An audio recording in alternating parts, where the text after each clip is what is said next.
Good morning everyone. This is lesson 16, telling actions that has recently completed.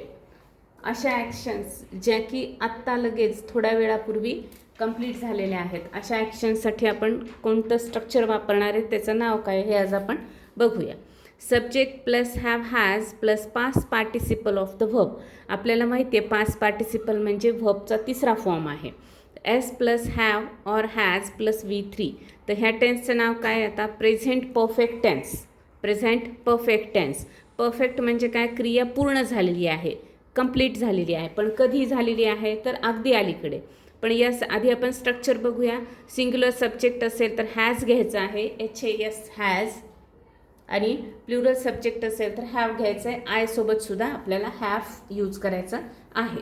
मग आता अगदी अलीकडच्या काळात एखादी गोष्ट घडून गेलेली आहे, म्हणजे आत्ताच थोड्या वेळापूर्वी झाली आहे, सकाळी झाली आहे, 2 तासापूर्वी झाली आहे, अर्ध्या तासापूर्वी झालेली आहे, आणि म्हणजे ती झालेली आहे आणि त्या रेफरन्सनी आपण आता अजून पुढं काहीतरी एखादी गोष्ट करणार आहोत, एखादी ॲक्टिव्हिटी होणार आहे किंवा बोलणार आहोत, तर अशा वेळेस आपल्याला हे स्ट्रक्चर यूज करायचं आहे. मग आता सेंटेन्सेस कसे होतील ते आपण बघूया. I have completed my homework today in the morning. मराठीकरण काय होईल? मी आज सकाळी होमवर्क पूर्ण केलेला आहे.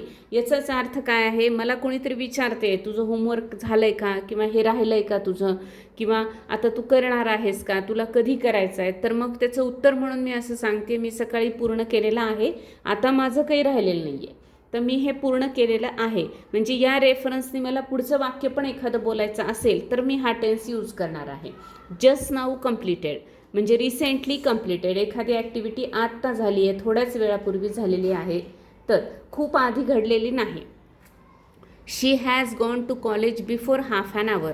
ती अर्ध्या तासापूर्वी कॉलेजला गेलेली आहे. म्हणजे तिच्या मैत्रिणीचा फोन आला तर मी सांगेन की ती अर्ध्या तासापूर्वी कॉलेजला गेलेली आहे. म्हणजे अजून ती आलेली नाही आहे, पूर्ण झाली का क्रिया? नाही, अजून ती आलेली नाही आहे. जरी त्याला परफेक्ट म्हणलं, रिसेंटली कंप्लीट झालेली आहे, त्याच्या रेफरन्सने आणखी काही गोष्टी आत्ता घडू शकतात. अशा वेळेस आपण हा टेन्स यूज करतो. Ram has brought fruits. रामने फळे आणलेली आहेत. म्हणजे अजून ह्या 2 गोष्टी राहिल्यात, पण फळे आणलेली आहेत. Students have written essays. विद्यार्थ्यांनी निबंध लिहिलेले आहेत. आता अजून काही त्यांना सांगायचं आहे का लिहायला? अशा रेफरन्सनी हे वाक्य आपण बोलू शकतो किंवा लिहू शकतो. He has exercised in the morning. त्याने सकाळी व्यायाम केलेला आहे. म्हणजे आता त्याला दुसरं काही काम आहे, आता त्याचं ते एक काम पूर्ण आलेलं आहे. बाळाने तिचे दात घासलेले आहेत किंवा त्याचे. Baby has brushed her teeth. Baby आपण हिज हर दोन्ही म्हणजे ही ऑर शी कोणासाठी वापरू शकतो. तिचे दात घासलेले आहेत म्हणजे आता त्या रेफरन्सने त्यांना आता दूध द्या वगैरे या पद्धतीने. Mother has ordered books. आईने पुस्तके मागवलेली आहेत. म्हणजे ती आता येतील थोड्या वेळात किंवा उद्या मिळतीलच आपल्याला वगैरे. You have promised me. तू मला वचन दिलेले आहेस. म्हणजे या वाक्यांवरनं आपल्याला किंवा ह्या स्ट्रक्चरवरनं असं कळतं की आपल्याला या रेफरन्सने पुढं काहीतरी बोलायचं आहे. म्हणजे जेव्हा आपण डायलॉग करत असतो तर तेव्हा खूप आधीचं नाही आहे, पण आत्ताचं आपल्याला बोलायचं आहे, तर त्यावेळेस आपण हा टेन्स यूज करतो. पण सिम्पल पास्ट टेन्ससुद्धा काय आहे? आता या घटनासुद्धा पास्टमध्येच झाल्या ना.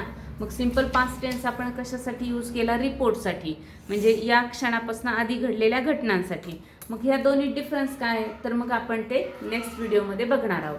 याचं होमवर्क असं आहे. Write down 50 sentences, use different verbs and subject, read aloud 2-3 times. आपल्याला हे माहीत झालं आहे आता की वेगवेगळे व्हर्ब्स आणि सब्जेक्ट यूज करायचे आणि 50 सेंटेन्सेस लिहून ते 2-3 टाइम्स विथ प्रॉपर स्ट्रेस आणि इंटोनेशन आपल्याला मोठ्याने म्हणायचे आहेत. Okay, thank you. भेटूया आपण नेक्स्ट व्हिडिओमध्ये.